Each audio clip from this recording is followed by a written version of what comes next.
Save or invest?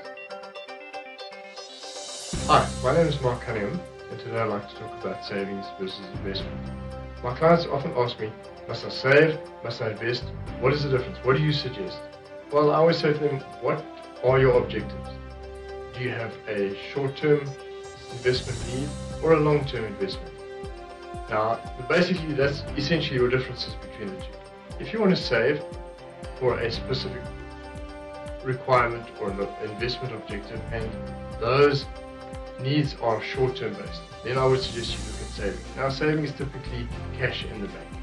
Save your cash in the bank where you'd be looking at a short-term, 6 months or a year. Often I say saving, your savings period is up to 3 years. Have your money, if you're looking for to meet a certain objective, put your money away in the bank and save for 3 years. Anything longer than that, you can invest the market. Invest that money. That money can then be invested in the market. By the market, I mean on the stock exchange, either directly in shares or by unit trusts.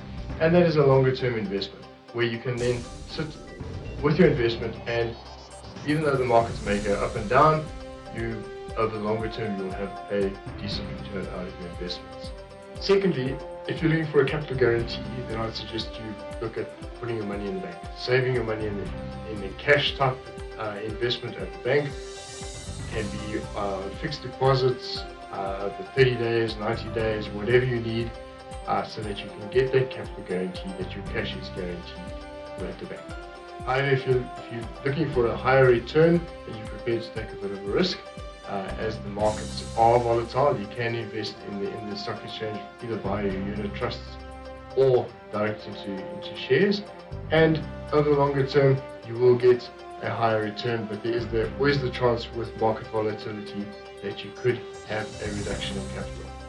There are a broad range of investment opportunities available with various levels of risk associated with it, and it's up to you as an individual investor and with your own personal risk profile as to which one you would choose.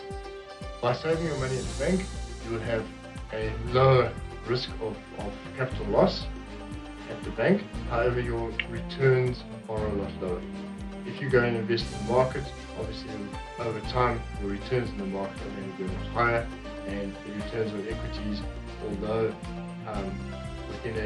with your cash in the bank it's earning interest, in the market your investment will be earning your capital will appreciate, you also get dividends paid out, and those returns over time can be significantly higher. When you invest or save your money in the bank, obviously the bank is going to be paying you interest on your savings that you've invested in the bank. In our low, especially when we're having a low interest rate environment, those interest rates that you receive from the bank often underperform inflation. So in actual fact, your money is going backwards. You're actually losing money over time because the rate of inflation is higher than the interest rate that you're earning at the bank. When you're investing in the stock market, the returns that you get on equities are usually much higher than inflation, and over time your investments will grow and your net return will be better than the inflation, and over time your investment is going to grow and you have a real appreciation in your investment.